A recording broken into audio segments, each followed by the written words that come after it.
सर्व दुःखी मानव आलेले आहोत। सुखी या मार्गामध्ये कोणी येऊ शकत नाही आणि आला असेल तर एखादी। आपण या मार्गामध्ये दुःखी होतो म्हणून मार्गामध्ये आलो आणि त्या बाबाच्या कृपेने आज आपण दिलेल्या तत्वशब्द नियमाले पालन केले म्हणून आज आपण सुखी समाधानीने जीवन जगत आहोत। त्यामध्ये मी देखील एक सेवक आहो। मी बी या मार्गामध्ये दुःखातूनच आलेला आहो। माझ्यावर बी दुःख होते, माझ्या पत्नीवर दुःख होते आणि कुटुंबामध्ये आम्ही मुलं बाळ असे 3-4 कुटुंबाच्या 3-4 जणांचा हा आमचा कुटुंब होता। ज्यावेळेस माझ्या पत्नीसाठी मी दुःखात आलो पण मी आपले दुःख सांगितले नाही।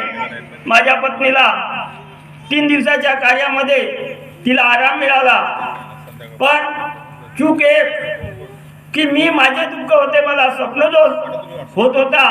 रात्रीला दिवसानी कुठेही झोपलो तर माझ्या अंगावर अंधश्रद्धा सैतानी हा खेळ होत होता। आधी माझा व्यवसाय जनावर चारण्याचा आहे आणि त्यावेळेस होता जनावर चरत आहे हे मला दिसत होते, पण जेव्हा हलकीची झोप लागली तर सैतान माझ्या छातीवर बसायचा। हा मला त्रास होता। हा त्रास मी सांगितला नव्हता। एके दिवशी चर्चा बैठक, फिरती चर्चा बैठक होती। माझे मित्र उपासरावजी मलेवार यांच्या निवासस्थानी चर्चा बैठक असताना त्या चर्चा बैठकीत सेवक आपापले अनुभव दुःखाचे सांगू लागले। त्यावेळेस मला आठवण झाली की मला बी हा त्रास आहे आणि मी तर सांगितलं नाही। तर त्या चर्चा बैठकीमध्ये त्या दुःखाचं निवारण केलं आणि मला जवळ बसलेल्या एका सेवकाने मार्गदर्शन केलं की एवढा मोठा भगवान आपल्या जवळ आहे, तू घबरावू नकोस। झोपते वेळी तू परमेश्वराचे नाव घेऊन आराम कर, सर्व काही बरं होईल। आणि खरोखर ताराचंदजी बावनकुळे यांनी मला मार्गदर्शन केलं आणि त्या मार्गदर्शनावर मला होणारा त्रास धीरे धीरे पूर्ण नाही झाला। हा एक माझा अनुभव आहे। आज या ठिकाणी आपण सेवकगण परमेश्वरी नामाची चर्चा बैठक आहे, आपापले अनुभव आहे। मी आज थोडक्यामध्ये मला पहिला थोडक्यात बोलण्याकरता सांगितलं आहे। मी 2 शब्द या माईकबद्दल तुम्हाला सांगत आहे।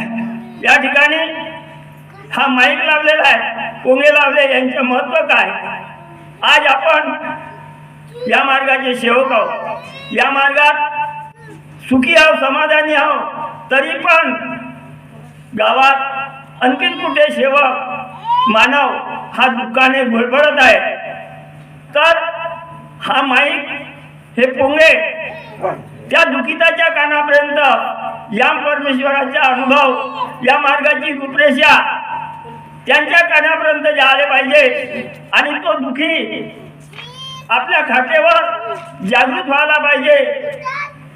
यांचं महत्त्व या माईक आणि पोंगा या माध्यमातून हा दुःखीला जागवण्याचा प्रचार प्रसार कार्य महान त्यागी बाबा जिंदेजींनी आपल्याला 4 तत्व 3 शब्द 5 नियम या माध्यमातून आपल्याला दिलेला आहे। आणि खरोखर आपण सेवक आहोत। सेवक हा सेवक म्हणल्याने नाही तर सेवक कसा असायला पाहिजे। शे म्हणजे सेवा करणारा, व म्हणजे वचनबद्ध राहणारा आणि क म्हणजे कर्तव्याला जागणारा। बाबांनी दिलेले तत्वशब्द नियम सर्व सेवकाने पालन करावं, मी देखील पालन करीन। एवढंच बोलून मी माझे 2 शब्द पूर्ण करतो। सर्वांना माझा नमस्कार।